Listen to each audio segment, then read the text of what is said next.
Friends, आज हम लोग एक महत्वपूर्ण टॉपिक मराठाओं के उत्कर्ष के बारे में बात करेंगे। जैसा कि हम जानते हैं कि मराठा आधुनिक हिस्ट्री का एक बहुत ही इम्पॉर्टेंट टॉपिक है, जिससे एग्ज़ाम्स में बहुत सारे क्वेश्चंस बनते हैं। ये काफ़ी लंबा टॉपिक है, इसके बारे में हम पूरी जानकारी लेंगे जो आपके सभी एग्ज़ाम्स के लिए इम्पॉर्टेंट होगी। तो आप इसे ध्यान से पढ़ें, और ये कई पार्ट्स में आएंगे, एक पार्ट्स में ये कंप्लीट होने वाला नहीं है। इसके लिए इसके कई भाग होंगे जो धीरे धीरे करके मैं अपलोड करूँगी। तो चलिए शुरू करते हैं। मराठा साम्राज्य के संस्थापक शिवाजी महाराज थे। शिवाजी का जन्म 6 अप्रैल 1627 में शिवनेर दुर्ग में हुआ था।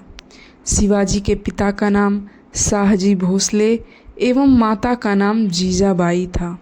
शाहजी भोसले की दूसरी पत्नी का नाम तुकाबाई मोहिते था। छत्रपति शिवाजी महाराज के गुरु कोंडदेव थे। फ्रेंड्स, ये फैक्चुअल के साथ साथ एक डिस्क्रिप्टिव टाइप का भी टॉपिक है, तो इसके फैक्ट्स पे मैं ज़्यादा जोर दे के बोलूँगी ताकि आपको वो भी याद हो जाए और आप इसके डिस्क्रिप्शन को दिमाग में कॉन्सेप्ट को बैठा लें, जिससे कि कोई भी एग्ज़ाम, छोटे से छोटा और बड़ा से बड़ा एग्ज़ाम आपका निकल सकता है इससे, अगर आप ध्यान से सुने तो। और ये NCERT बेस्ड है, तो कृपया ध्यान से आप सुने, ये मेरी गुजारिश होगी, जिससे आपको बहुत फ़ायदा मिलेगा। तो हम कहाँ थे? छत्रपति शिवाजी महाराज के गुरु कोंडदेव थे। आध्यात्मिक क्षेत्र में शिवाजी के आचरण पर गुरु रामदास का काफ़ी प्रभाव था। शिवाजी का विवाह साईं बाई निम्बालकर से 1640 में हुआ। शाहजी ने शिवाजी को पूना की जागीर प्रदान कर स्वयं बीजापुर रियासत में नौकरी कर ली। अपने सैन्य अभियान के अंतर्गत 1644 ईस्वी में शिवाजी ने सर्वप्रथम बीजापुर के तोरन नामक पहाड़ी किले पर अधिकार किया। ये उनका पहला युद्ध था। 1656 ईस्वी में शिवाजी ने रायगढ़ को अपनी राजधानी बनाया। शिवाजी को राजा की उपाधि औरंगजेब ने दी थी। बीजापुर के सुल्तान ने अपने योग्य सेनापति अफजल खां को सितंबर 1659 में शिवाजी को पराजित करने के लिए भेजा। शिवाजी ने 10 नवंबर 1659 को अफजल खां की हत्या कर दी। शिवाजी ने सूरत को 1664 ईस्वी एवं 1670 ईस्वी में लूटा।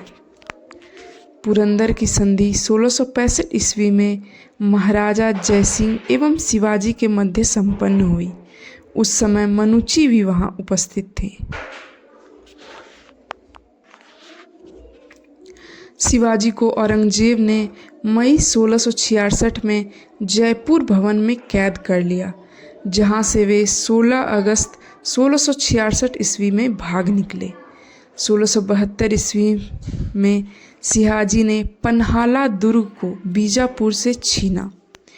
5 जून 1674 ईस्वी को शिवाजी ने रायगढ़ में वाराणसी के प्रसिद्ध विद्वान श्री गंगा भट्ट द्वारा अपना राज्याभिषेक करवाया। मूल रूप से गंगा भट्ट महाराष्ट्र का एक सम्मानित ब्राह्मण थे, जो लंबे समय से वाराणसी में रह रहे थे। कर्नाटक अभियान शिवाजी का अंतिम अभियान था। इन्होंने 1678 में जिंजी का किला विजित किया, जो उनकी अंतिम विजय थी। मात्र 53 वर्ष की आयु में 3 अप्रैल 1680 ईस्वी में शिवाजी की मृत्यु हो गई। इनका अंतिम संस्कार राजा राम, जो दूसरी पत्नी सोयराबाई के पुत्र थे, उन्होंने संपन्न किया।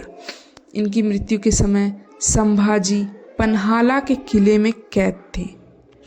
शिवाजी के मंत्रिमंडल को अष्टप्रधान कहा जाता था। अष्टप्रधान में पेशवा का पद सर्वाधिक महत्वपूर्ण था। शिवाजी ने दरबार में मराठी भाषा के रूप में प्रयोग किया। शिवाजी की 3 सेना महत्वपूर्ण भागों में विभक्त थी। एक पागा सेना, इसमें नियमित घुड़सवार सैनिक थे। दूसरा सिलहदार, अस्थायी घुड़सवार सैनिक थे। तीसरा पैदल सेना। शिवाजी को तोपें अंग्रेज़ों ने प्रदान की थी। आज इतना ही और बाकी हम लोग अगले पार्ट में देखेंगे।